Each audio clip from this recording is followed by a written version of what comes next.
সফল যারা কেমন তারা জানতে চাও? তোমাদের জানতে চাওয়ার জন্য আজকে আমি হাজির হয়েছি দেশ সেরা মেধাবীকে নিয়ে। আমাদের কর্নিয়ার কৃতি শিক্ষার্থী ময়মনসিংহের মেয়ে মৌমিতা আক্তার। কেমন আছো তুমি? আলহামদুলিল্লাহ আপু, আপনি কেমন আছেন? আলহামদুলিল্লাহ অনেক ভালো আছি। এবং আমাদের সঙ্গে আছে কর্নিয়ার কর্ণধর মাসুদ ভাইয়া। ভাইয়া কেমন আছেন? আলহামদুলিল্লাহ ভালো আছি। আপনি কেমন আছেন? আসলে আমাদের এই কর্নিয়া পরিবারের কৃতি শিক্ষার্থী মৌমিতা আক্তার প্রমাণ করেছে লক্ষ্যে অটুট থাকলে ছোঁয়া যায় সাফল্য, প্রত্যাশা পরিণত হয় প্রাপ্তিতে। সেই প্রাপ্তির মিশেলে সে আজকে ছুঁয়েছে তার স্বপ্নের আসন। পরীক্ষায় সারা বাংলাদেশের মধ্যে প্রথম স্থান অর্জন।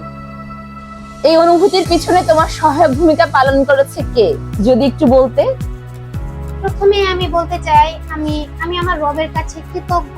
আমি আলহামদুলিল্লাহ আলহামদুলিল্লাহ আলহামদুলিল্লাহ মানে পুরো সম্পূর্ণটাই আমার আল্লাহর দয়া। এরপরে কেউ যদি আমার এই কৃতির পিছনে অবদান রাখে তাহলে আমি বলবো আমার আব্বা আম্মা আর আমার পরিবার, আমার রিলেটিভ, আমার শুভাকাঙ্ক্ষী। আর একটা স্টুডেন্টের পিছনে অবশ্যই তার টিচারদের, তার গার্ডিয়ান, যারা তাদের গাইড করে, তাদের অবদানটা অন্যতম। আমার ওই কৃতির পিছনে অবশ্যই আমি যে কোচিং থেকে পড়াশোনা করছি, অবশ্যই সে কোচিং এর অবদানটা বেশি। আমি কর্নিয়া থেকে পড়াশোনা করছি, তো এই হিসেবে আমার কৃতিত্ব যদি কারোর কাছে ভাগাভাগি করতে হয় তাহলে সেটা অবশ্যই কর্নিয়া পরিবার। আমরাও খুবই গর্বিত, আমরা কর্নিয়া পরিবার খুবই গর্বিত যে তোমার মতো স্টুডেন্ট আমাদের কর্নিয়া পরিবারে এসেছিল। তার জন্য আমরা কর্নিয়া পরিবারের পক্ষ থেকে তোমাকে অন্তরস্থল থেকে অসংখ্য ধন্যবাদ জানাচ্ছি। আমি একটু শুনতে চাই কর্নিয়া পরিবারের সাথে তোমার যাত্রাটা কিভাবে, শুরুটা কিভাবে হয়েছিল? শুরুটা হয়েছিল মূলত আমি যখন ইন্টারমিডিয়েট পরীক্ষা দিই, যখন এইচএসসি পরীক্ষা দেই, তখন আমি লিফলেট সংগ্রহ করি যে আমি আমার পুরো সম্পূর্ণ এলাকার মধ্যে গাইডলাইন বলতে তেমন কেউই নাই, নার্সিং প্রফেশন বা নার্সিং এ আছে তেমন কেউই ছিল না আমার আশেপাশে। তো আমি যেহেতু প্রথম থেকে ডেডিকেট ছিলাম যে আমি নার্সিং প্রফেশনে আসতে চাই, তো ওই হিসেবে যেহেতু আমার কোথাও কিছু পাচ্ছিলাম না, তো আমি পরে চিন্তা করলাম যে লিফলেট সংগ্রহ করি। আর লিফলেট সংগ্রহ করতে করতে সবগুলো লিফলেট যাচাই বাছাই করার পরে আমি কর্নিয়াকে সাজেস্ট করি। আমি আমার আব্বা আম্মাকে বলি যে আমি কর্নিয়াতে পড়তে চাই, আর এইভাবে আমি কর্নিয়াতে ভর্তি হয়ে যাচ্ছি। চমৎকার, দারুণ বলেছো। আমি কি তোমার কাছে জানতে চাই আপু, কর্নিয়ার কোন জিনিসটা তোমার সবচেয়ে বেশি ভালো লাগে? যে কর্নিয়া কেন অন্য কোচিং এর থেকে আলাদা, কেন কর্নিয়া বেস্ট? কর্নিয়ার কোন জিনিসটা তোমাকে ছুঁয়েছে? কর্নিয়ার কোন জিনিসটা, একটা জিনিসকে বললে হবে না। আর প্রথম থেকে যদি বলি তাহলে বলতে চাই যে কর্নিয়া এমন একটা কি বলবো প্ল্যাটফর্ম যেখানে স্টুডেন্টরা আসে তার মেধাকে যাচাই করে সাফল্যের স্বর্ণশিখরে পৌঁছায়। তো আমি কর্নিয়াতে যখন ভর্তি হই তখন আমি মূলত প্রথমে একটু লোভ জাগে যে আমি দেখি যে গত 3 বছর যাবত একটা না কর্নিয়া থেকে ফার্স্ট হচ্ছে। তো ওই একটা আশা নিয়ে আমি মূলত কর্নিয়াতে যাওয়া। আর সেখানে যাওয়ার পর যদি বলি আমি ক্লাসের কথা বলতে গেলে সবার ক্লাস টিচারদের কথা বলতে হয়। আমি অনলাইনের পাশাপাশি অফলাইনের পাশাপাশি অনলাইন ক্লাস করেছি। সবগুলো ক্লাসই মানে কোনো ক্লাস থেকে কোনো ক্লাস বাদ দেওয়ার মতন। আমি অফলাইনে যতটা পাচ্ছি অনলাইনেও ততটাই পাচ্ছি, এটাই বলতে পারি। আর যদি বলি লেকচার শিট, আমি আমার কোচিং থেকে বলা হয় না যে তুমি এই বই কিনো ওই বই কিনো, কিছুই বলা হয় না, কারণ তারা বলেই দিছে যে তুমি কর্নিয়া থেকে শিট পড়বা, কর্নিয়ার বই পড়বা, এগুলো বলে দিছে। যার কারণে আমি তখন বইটা কিছুই কিনি নাই।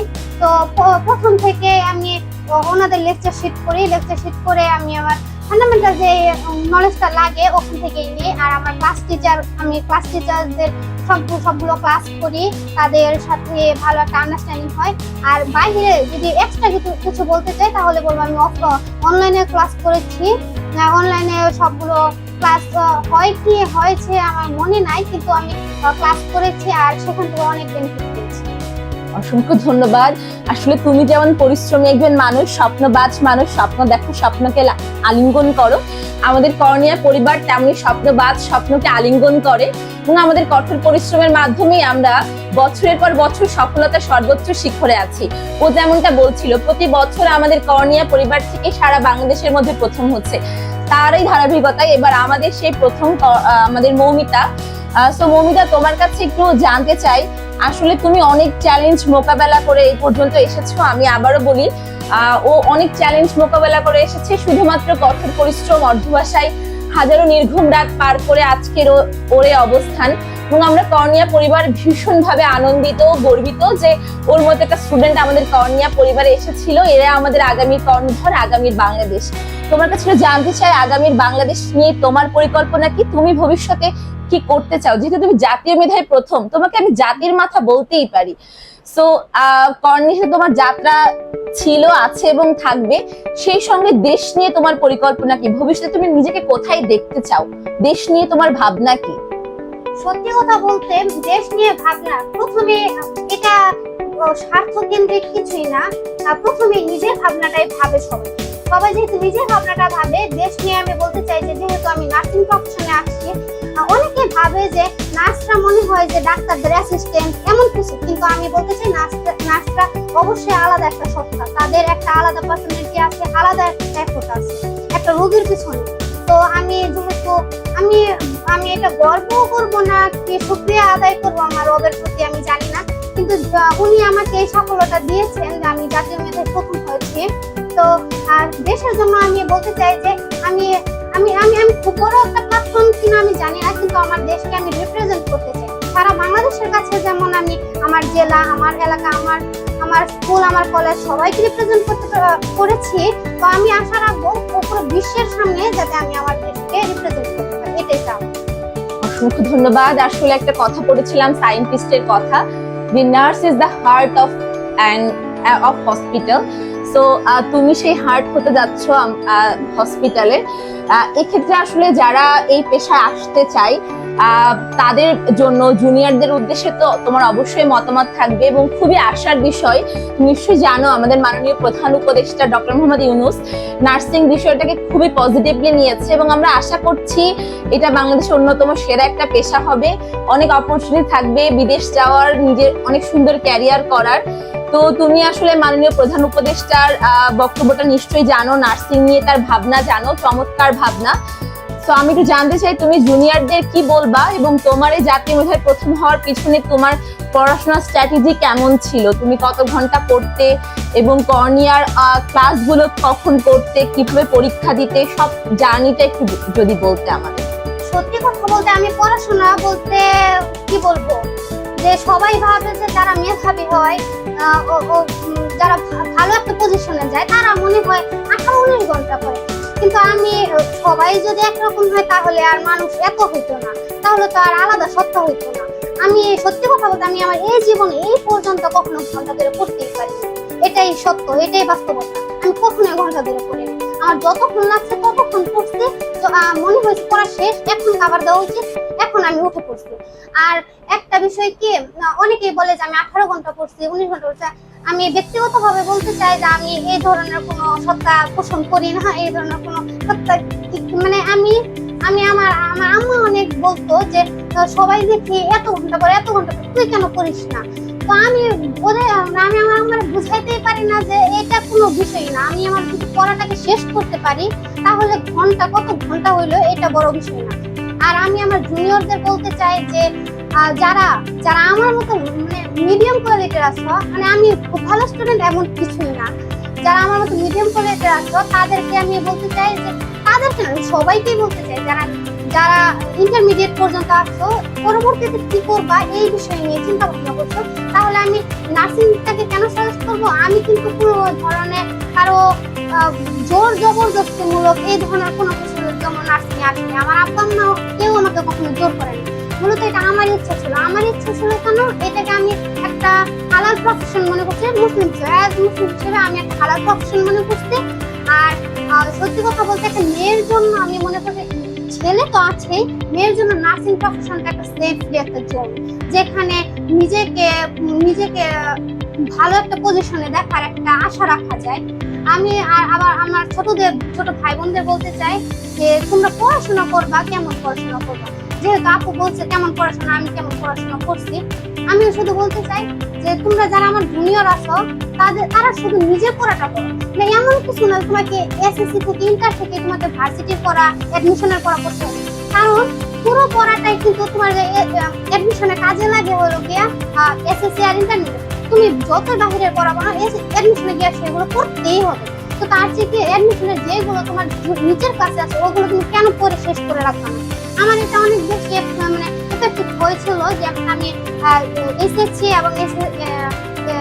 এবং এইচএসসি চারটা বছর আমি মানে আমার নিজের পড়া বলে দেখছি, এমন কিছু না। আমি আমার ফ্রেন্ডদের দেখছি যারা এসএসসি থেকেই তারা ভার্সিটি পড়া শুরু করছে। হায় আফসোস যে তারা এমন হয়েছে, এমন অনেকেই আছে যাদের কোনো ভার্সিটিতে হয় না, যদিও তারা 4-5 বছর ধরে করতেছে। কিন্তু আমি কিন্তু এই বোকামিটা করি না। আমি তোমাদেরকে বলবো এই বোকামিটা করো না।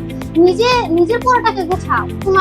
তুমি যে ক্লাসে আছো ওই ক্লাসের পড়াটাকে মাথার মধ্যে রাখো, এমন ভাবে মাথার মধ্যে রাখো ভালোবাসা দিয়ে, যাতে তুমি খুব তাড়াতাড়ি ভুলে না যাও।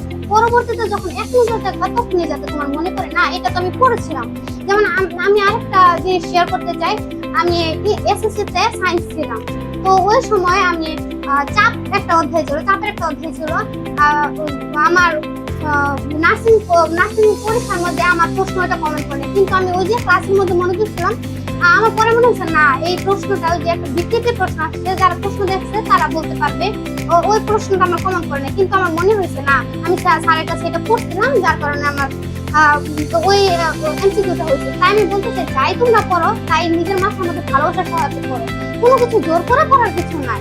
জোর করে যদি করো সেটা কখনোই মাথায় থাকবে না বলতে কেমন, যে আমরা যদি খুব বেশি খাওয়ার ফলে কি হয়, বমিয়ে চলে আসে। কিন্তু যদি আমরা পরিমিত খাই সেটা আমাদের মনে শান্তি লাগে, পেটেও শান্তি লাগে। তাই আমি বলতে চাই যে তোমরা এমন কিছু করো না যাতে তোমার উপর প্রেশার মনে হয়।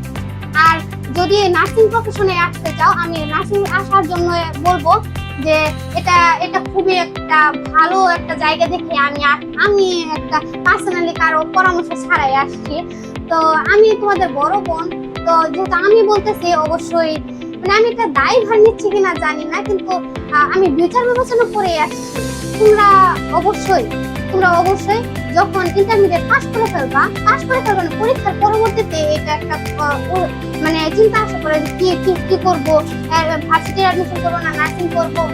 আমি বলবো যে আগে ভালোভাবে চিন্তা করো তুমি কি হতে চাও, তোমার লক্ষ্যটা কি, তোমার কি ভালো লাগে। যেমন আমার ভালো লাগতো, আমার আশা ছিল আমি কখনো মেডিকেলে চান্স পাবো না, আমার আশা ছিল। কিন্তু মানে মনের মধ্যে একটা ভালো লাগা কাজ করতো না আমার এই সায়েন্সের মানে জরুরি বিষয়টা করতে ভালো লাগে, যার কারণে আমি নার্সিং আসি। আর সেই আশাটা সত্যি হওয়ার একটা মাধ্যম হিসেবে পেয়ে যায় আর কি।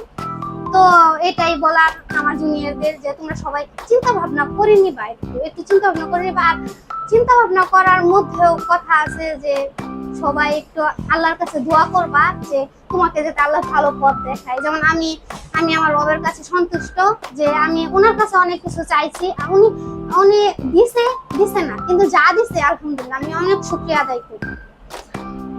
ধন্য তুমি, ধন্য আমরা কর্নিয়া পরিবার গর্বিত তোমার জন্য। অসংখ্য ধন্যবাদ মৌমিতা। এবার আমি চলে যেতে চাই আমাদের কর্নিয়া পরিবারের কর্ণধর মাসুদ স্যারের কাছে। আসলে আমি জানতে চাই ভাইয়া, আসলে কর্নিয়া বছরের পর বছর সফলতার সর্বোচ্চ শিখরে আছে। প্রতি বছর এখান থেকে স্টুডেন্ট জাতীয় মেধায় প্রথম হচ্ছে, সেরা 10-এ থাকছে। আসলে এটাও তো আপনাদের জন্য সাফল্য। এই সফলতার পেছনে রহস্যটা একটু জানতে চাই। আমি প্রথমে বলবো যে সফলতার পিছনে সবচেয়ে বড় অবদান হলো যারা আমাদের এখানে আসে ছাত্রছাত্রীরা, তাদের অবদানটা বেশি। সে পড়াশোনা যদি করে সে ভালো রেজাল্ট করতে পারবে। আমরা শিক্ষক যারা আছে তারা সারাদিন পড়ালো কিন্তু স্টুডেন্ট পড়লো না, তাহলে সে ভালো রেজাল্ট করতে পারবে। আমরা একটা স্টুডেন্টকে ভালো গাইডলাইন দেই, আর এই গাইডলাইন যদি স্টুডেন্ট ভালোভাবে ফলো করে তাহলে সে ভালো রেজাল্ট করতে পারবে। আমরা এখানে একটা গাইডলাইন দেখি ধারাবাহিকভাবে। একটা স্টুডেন্ট নতুন যখন আসে সে কিভাবে পড়বে, কি পড়বে, কোথায় থেকে পড়বে, এই জিনিসগুলো জানে। এই জিনিসগুলো আমরা তাদেরকে একটা লাইন ধরিয়ে দিই যে তুমি এটার পরে এটা, এটার পরে এটা করো।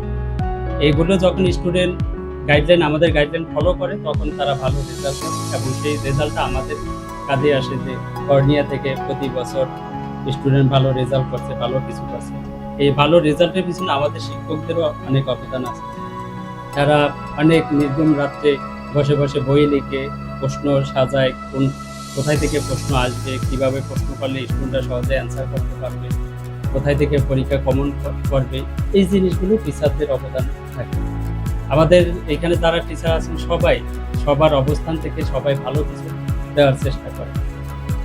অসংখ্য ধন্যবাদ। আপনি আপনার দেশসেরা টিচার প্যানেল এবং আপনার পরিশ্রম নিয়ে এগিয়ে যান এবং বিশ্বাস রাখি কর্নিয়া বরাবরের মতো তার দেশসেরা টিচার প্যানেল, তার লেকচার শিট এবং দেশসেরা সার্ভিস নিয়ে সফলতার সর্বোচ্চ শিখরে এভাবেই থাকবে এবং বছরের পর বছর সে তার সফলতার স্বাক্ষর রাখবে। এই যে মৌমিতার মতো হাজারো মৌমিতার সামনে আসবে, আমরা সেই মৌমিতার স্বপ্নযাত্রা শুধু সাক্ষী হতে চাই। তো সবশেষে স্বপ্ন ছোঁয়া, যারা ছোঁয় স্বপ্ন, সেই স্বপ্ন ছোঁয়ার অন্যতম একজন পথিক তুমি।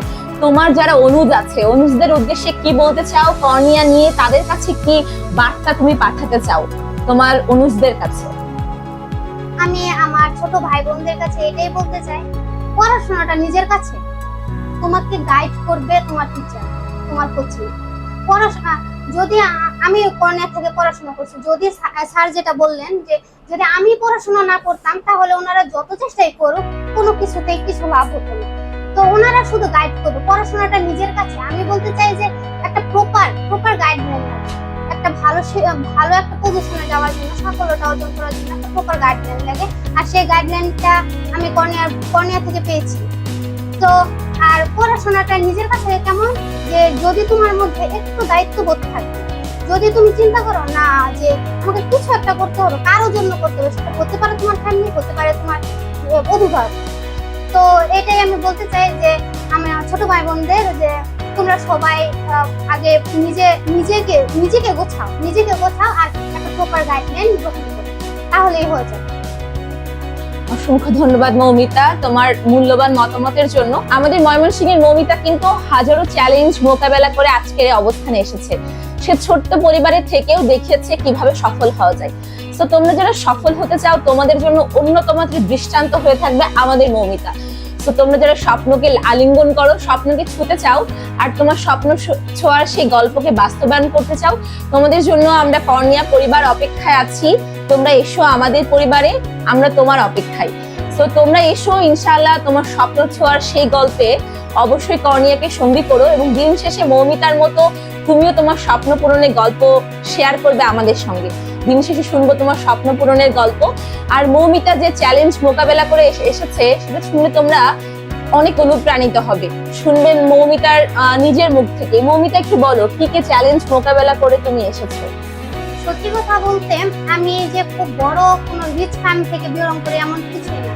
মধ্যবিত্তের মধ্যেও দুটা পর্যায়ে আছে, উচ্চ মধ্যবিত্ত আর একটা নিম্ন মধ্যবিত্ত। আমি আলহামদুলিল্লাহ নিম্ন মধ্যবিত্ত থেকে বিলং করি। আমার বাবা খুবই সাধারণ একটা ব্যবসা করে, আর আমার আম্মা একরকম গৃহিণী বলা যায়। তো ওই পরিবার থেকে আমরা 4 ভাই বোন। ওই পরিবার থেকে আমার আব্বা পুরো একটা সংসার চালানোর পরে আমাকে যে এত দূর নিয়ে আসছে, আমার আব্বা শিক্ষিত না, কিন্তু তারপরে উনি যে একটা ইচ্ছা পোষণ করতে যায় না। এমনিতে দেখা যায় কি যে আমরা ছেলেদের পড়াইতে চাই, ছেলেরা জীবনে কিছু করবে, কিন্তু না, আমার ফ্যামিলি থেকে আমি একটা মেয়ে হয়ে সাপোর্ট পেয়েছি। তো এটা আমার জন্য একটা বড় পাওয়া। আর যদি বলতে চাই যে আপু বললেন যে জীবনের চড়াই উতরাই, সত্যি কথা বলতে কারো জীবনই কিন্তু সমান যায় না। কারো জীবনে একটা ধারা দিয়ে যায় না, অনেক কিছু, অনেক চড়াই উতরাই পার করতে হয়। যদিও আমার বয়স বেশি নয়, তারপরেও আমি জীবনে অনেক কিছু দেখে ফেলেছি বলতে যেহেতু আমি নিম্ন মধ্যবিত্ত, তার কারণে জীবনটা কেমন হতে পারে, জীবনটা যে সহজ না, জীবনে চলার পথে যে কোনো কিছুই আপনি চলে আসে না, তার একটা প্রমাণ আমি। যেমন আমি খুব ভালো স্টুডেন্ট, এটা আমি ছোট থেকে ভালো স্টুডেন্ট ছিলাম, কিন্তু আমার মেয়েটা হয়তোবাই বলতে হবে যে হয়তোবা আমার রবের দয়া, আমার পরিবারদের দোয়া, আমার টিচারদের দোয়া, আমার মেধা, আমার পরিশ্রম, অধ্যবসায়, আমার রাত জাগা, আমার ইবাদত, সবকিছুর জন্য আমি হয়তো আজকে এটা আমি আশা করি নাই যে আমি এত বড় একটা জায়গায় চলে আসব। শুধুমাত্র আমি আশা করছিলাম যে না, হয়ে যাবে। ঢাকাতে আশা ছিল, ঢাকার মিটফোর্ডে আসার একটা আশা ছিল, কিন্তু তার মধ্যে এত বড় একটা প্রাপ্তি, এটা আমার জন্য অনেক বড় একটা বিষয়, যেটা আমি কখনো ভাষায় বলে বোঝাতে পারবো না। অসংখ্য ধন্যবাদ মৌমিতা, তুমি আলোকিত করেছো তোমার পরিবারকে, আলোকিত করেছো আমাদের কর্নিয়া পরিবারকে, এবং আমাদের কর্নিয়া পরিবার খুবই আনন্দিত এবং গর্বিত। তুমি হাজারো চ্যালেঞ্জ মোকাবেলা করে আজকে স্বপ্নকে ছুঁয়েছো। তোমার গর্বিত বাবা মাকে আমাদের আচ্ছা দেশসেরা মৌমিতা, তোমার কিছু জানতে চাই, আমাদের কর্নিয়া থেকে তুমি কি কি পেয়েছিলে যখন প্রথম ভর্তি হতে আসলে? যখন প্রথম ভর্তি হতে আসি তখন আমি কর্নিয়া থেকে বই পাই, কর্নিয়ার নিজস্ব বই সেগুলো পাই, আর আমি লেকচার শিট পাই। লেকচার শিট বলতে সাবজেক্ট ওয়াইজ লেকচার শিট দেওয়া হয়, সেখানে সেগুলো পেয়েছি। এবার তুমি আমাদের কিছু বলো কর্নিয়ার টিচার প্যানেল সম্পর্কে, একটু বলো আমাদের। কর্নিয়ার টিচার প্যানেল সম্পর্কে যদি বলতে চাই তাহলে অনলাইন অফলাইন দুইটাই চলে আসে, কারণ আমি অফলাইনে ভর্তি হয়েছিলাম আর অনলাইন ক্লাসগুলো আমি একটা হিসেবে করেছি। তো প্রথমে অফলাইন ক্লাসগুলো যদি বলি তাহলে বলবো যে অফলাইনে আমার, যেহেতু আমি ডিপ্লোমা ছিলাম, আমার 5টা সাবজেক্ট ছিল, Bangla, English, math, GK, GS. তো বাংলার জন্য ছিল সৌরভ স্যার, ইংলিশের জন্য উনি খুবই ভালো পড়াইতেন, উনি অনেক ডিপলি পড়াইতে পারতেন, বাংলার একদম কলিজার ভিতর থেকে পড়াইতে পারতেন, এটাই বলবো। আর ইংলিশের জন্য ফয়সাল স্যার পড়াইছে, আর গণিতের জন্য পড়াইছে পিয়াস স্যার, আর জিকের জন্য পড়াইছে মাহদি জুবাইর। উনি খুবই ভালো পড়ায়, উনি মানে কি বলবো, বলার কিছু বাহিরে যেগুলো আছে সব বলে দিতে হবে। আর বিজ্ঞানের জন্য, সাধারণ বিজ্ঞানের জন্য আমাকে মনির স্যার পড়াইছেন। আর যদি অনলাইন ক্লাস কথা বলি, আমি অনলাইন ক্লাসটা এক্সট্রা হিসেবে করেছিলাম, যেহেতু আমি অফলাইন স্টুডেন্ট ছিলাম। তো অনলাইনের জন্য প্রথমে বলতে হবে যে মোহিত স্যার বাংলার জন্য, উনি অমায়িক একজন মানুষ, ক্লাসের মধ্যে যতটা পড়ান ততটাই মজা করেন। তো বোর লাগার কোনো বিষয়ই নাই, বিরক্ত হবে ক্লাসের মধ্যে পড়তে মন চাইবে না এমন হতেই পারে না। উনি যতক্ষণ ক্লাসের মধ্যে মনটা করে থাকতে হবে। আর ইংলিশের জন্য বলতে হবে যে সজন গাজী স্যার, আমি লাস্ট ক্লাসটাও পরীক্ষার আগের দিন আমি ওনার ক্লাসই করছি লিটারেচারের জন্য। তো আর যদি গণিতের কথা বলি, শামীম স্যারের নাম না নিলেই না, উনি অনেক ভালো পড়ায়, আমি ওনার সাথে পার্সোনালি আছি, উনি আমাকে অনেক হেল্প করতেন, অনেক তথ্য দিয়ে হেল্প করতেন, ক্লাসের ব্যাপারটা না বুঝলে সবকিছুতে উনি হেল্প করতেন। আর বিজ্ঞানের ব্যাপারে হলো যে পপি ম্যামের ক্লাস করাইছে। আর জিকের ব্যাপারে আমি দুজনে ক্লাস করতে, অনুপ স্যার আর নাসির স্যার দুইজনে অনেক সুন্দর পড়ায়, অনেক ভালো পড়ায়। মানে জিকের মধ্যে আমি আগে তো কখনো এক্সট্রা করে জিকে পড়ি না, মানে সাধারণ জ্ঞান পড়ি না, কিন্তু তাদের কাছে গিয়ে বুঝতে পারছে না জিকেটা অনেক ভিতর থেকে পড়তে হয়। আর ওনারা তো পড়াচ্ছে কখনো বিরক্ত লাগে না আমি আর পড়বো না এমন মনে হয় না, মনে হয়েছে যতটা সময় পড়াইছে ততটা সময় মনে হচ্ছে না ক্লাসটা খুব ভালো লাগতেছে, আমি বুঝতে পারতেছি, আমার মাথার মধ্যে ঢুকতেছে না। আসলে আর কর্নিয়ার একটা বিশেষ স্পেশালিটি হচ্ছে কর্নিয়ার সকল অফলাইনে ভর্তি হলে অনলাইন ব্যাচগুলো কিন্তু একদম ফ্রি। তো তোমরা যারা ভর্তি হবে ইন ফিউচার অফলাইনে, তাদের জন্য সকল অনলাইন ক্লাস একদমই ফ্রিতে থাকবে। এবং মৌমিতার কথা শুনে তো মনে হচ্ছে আমি আমার স্টুডেন্ট লাইফে ফিরে যাই, আবার কর্নিয়াতে ভর্তি হই এবং আবার পরীক্ষা দিই। আচ্ছা, তোমার কাছে জানতে চাই মৌমিতা, তুমি একটু কর্নিয়ার পরীক্ষা সম্পর্কে একটু বলো। তুমি কি কি পরীক্ষা দিয়েছো, পরীক্ষাগুলো কিভাবে হতো, পরীক্ষার প্রশ্নের মান কেমন ছিল, এবং ওখান থেকে তুমি তোমার ভর্তি পরীক্ষায় কি কি কমন পেয়েছো? যদি বলি পরীক্ষার কথা, আমি ক্লাসগুলো যেমন অনলাইন অফলাইন করছি, পরীক্ষাগুলো আমি দুই দিকেই দিয়েছি। আমি যেমন অফলাইনে পরীক্ষা দিয়েছি, অনলাইনেও পরীক্ষা দিয়েছি। অফলাইনে আর অনলাইন কেমন বলবো, যে আমি প্রথমে ক্লাস টেস্ট দিয়ে শেষ করছি, তারপর দিয়েছি memorising test, revision test, model test, final model test, tutorial test আছে, এই সবগুলো পরীক্ষা দিয়েছি। আবার অনলাইনের মধ্যে গিয়েও আমি এই পরীক্ষাগুলো দিয়েছি। আর আমি একটা কথা বলতে চাই যে একটা স্টুডেন্টের কতটা পড়লো সেটা যাচাই করার মাধ্যমে পরীক্ষা। যেহেতু আমি এতগুলো পরীক্ষা দিয়েছি, আর পরীক্ষাগুলো আমি নিজে থেকে দিয়েছি, যাতে আমি বুঝতে পারি যে আমি কতটুকু পড়ছি, কতটুকু পারছি। প্রশ্নের মান হলো যে আমি পরীক্ষাগুলো দিয়েছি যে যদি প্রশ্নের মান স্ট্যান্ডার্ড নাই হতো তাহলে আমি হয়তো বা জাতীয় মেধায় প্রথম আসতেই পারতাম। তাহলে আমি কি বলবো, আপনাদেরই বোঝা উচিত যে আমি কেমন প্রশ্ন দিয়ে পরীক্ষা দিচ্ছি। যদিও তারপরে কিছু বলতে হয়, তারপরে আমি বলে দেবো যে প্রশ্নের মানগুলা ছিল স্ট্যান্ডার্ড, যে এমন কিছু প্রশ্ন থাকবে যেগুলো যেমন ফাইনালে যেমন ওখানেও যাবে, এমন কিছু প্রশ্ন থাকবে যেগুলো সবাই পারে, আবার এমন কিছু প্রশ্ন থাকবে যেগুলো সবাই পারে না, যেগুলো ডিপলি পড়াশোনা করছে তারাই পারে। তাই আমি কর্নিয়াতে মানে কিছু হার্ড প্রশ্ন দিয়ে পরীক্ষা দিয়ে বুঝতে পারছি যে না, ফাইনালেও হার্ড প্রশ্ন হতে পারে। যেহেতু এবছর প্রশ্নটা অনেক হার্ডই ছিল, তো ওই হিসেবে আমার খুব একটা প্রবলেম হয়। যাক, তোমার স্বপ্ন পূরণে সহায়ক হতে পেরে আমরা কর্নিয়া পরিবার খুবই আনন্দিত। আসলে কর্নিয়া কেন অন্যান্য কোচিং এর থেকে বেস্ট, তার কারণ আসলে এই যে পুরো প্রসেসটাই, পুরো সার্ভিসটাই হচ্ছে দেশ সেরা। টিচার প্যানেল বলো, এক্সাম ব্যাচ বলো বা এক্সাম সিস্টেম বলো, লেকচার শিট, বই, কোশ্চেন ব্যাংক থেকে শুরু করে এভরিথিং ইউনিক এবং অন্যদের থেকে অনেক বেস্ট। তো এই জন্যই আসলে সফলতার বারবার তারা সর্বোচ্চ শিখরে পৌঁছায়, বারবার কর্নিয়া থেকে জাতীয় মেধায় প্রথম সহ দেশ সেরা হয় এবং সর্বোচ্চ সংখ্যক চান্স পায়। তুমি একটু জুনিয়রদের উদ্দেশ্যে বলো যে তারা কর্নিয়াতে আসলে কি কি সুবিধা পাবে এবং তারাও কি তোমার মতো স্বপ্ন পূরণ করতে পারবে? স্বপ্ন পূরণ করতে পারবে কিনা এটা অবশ্যই তার একান্ত ব্যক্তিগত একটা কথা, কেননা সবাই তো স্বপ্ন পূরণ করতে পারবে না, আবার সবাই যে পিছিয়ে থাকবে এমনও কোনো মানে নেই। আমি কর্নিয়াতে আসছি, আমি কর্নিয়াতে যেগুলো পাইছি আমি আগেই বলে দিচ্ছি। তোমরা আসলে যে এর চেয়ে কম পাবা এটা বলবো না, এর চেয়ে আরো দ্বিগুণ পাবা, এর চেয়ে বেশিও পেতে পারো, আমার চেয়ে বেশি পেতে পারো। আমি তো জাতীয় মেধায় প্রথম হয়েছি, এমন তো হতেই পারে আমার চেয়ে তোমরা বেশি নাম্বারে বেশি ভালো একটা পজিশন করলে, হতে কি পারে না? হতেই পারে।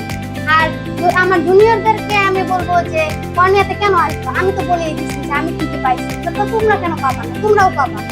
আর যদি বলতে চাই তাহলে বলবো যে তোমরা কর্নিয়াতে কেন আসবা, কর্নিয়াতে আসার কারণ হলো যে আমার মতো একটু লোক করবো, তাহলেই হয়ে যাবে। আসলে আমার মৌমিতার গল্প শুনে অনেক অনুপ্রাণিত হলাম। আমরা কর্নিয়া পরিবার খুবই গর্বিত এবং আনন্দিত যে এরকম একটা মানুষ আমাদের কর্নিয়া পরিবারে এসে আমাদেরকে ধন্য করেছিল। আমাদের কর্নিয়া পরিবারকে আজকে এতটা গর্বিত করার পিছনে মৌমিতার অনেক বড় অবদান আছে। তো অসংখ্য ধন্যবাদ মৌমিতা। আর মৌমিতার কথা শুনে আমার একটা কথাই মনে হচ্ছে, কয়েকটা লাইন মনে পড়ে যাচ্ছে আসলে। স্বপ্ন যখন আকাশ ছোঁয়া, মাটিতে রেখে পা, নিজের উপর রাখো বিশ্বাস, চালিয়ে যাও প্রচেষ্টা। যে প্রচেষ্টা মৌমিতা চালিয়েছে, সে প্রচেষ্টা তোমরাও চালাবে এবং তোমার স্বপ্ন পূরণের গল্পে তোমরা সঙ্গী করো কর্নিয়াকে। নিশ্চয়ই কর্নিয়া তার বেস্ট সার্ভিস নিয়ে তোমার সামনে হাজির হয়ে যাবে এবং তুমি তোমার কঠোর অধ্যবসায়, পরিশ্রম, নির্ঘুম রাত এবং সেই সঙ্গে কর্নিয়ার দেশ সেরা সার্ভিস, দুইটা মিলে একাকার হয়ে যাবে স্বপ্ন পূরণের যাত্রা। তো তোমরা সবাই অনেক ভালো থেকো, সুস্থ থেকো এবং কর্নিয়া পরিবারের সঙ্গে থেকো। মৌমিতার মতো তোমার স্বপ্ন পূরণ করতে চাইলে আজই সঙ্গী করো কর্নিয়াকে। অনেক অনেক ভালোবাসা, শুভকামনা সবার জন্য। স্বাধীন দেশ, মুক্ত আকাশ, কিসের আবার ভয়, বুকের সাহস, মনের তেজে করতে হবে জয়। আমরাই জয় করবো ইনশাল্লাহ স্বপ্ন পূরণের পথে একসাথে, আমরা কর্নিয়া পরিবার।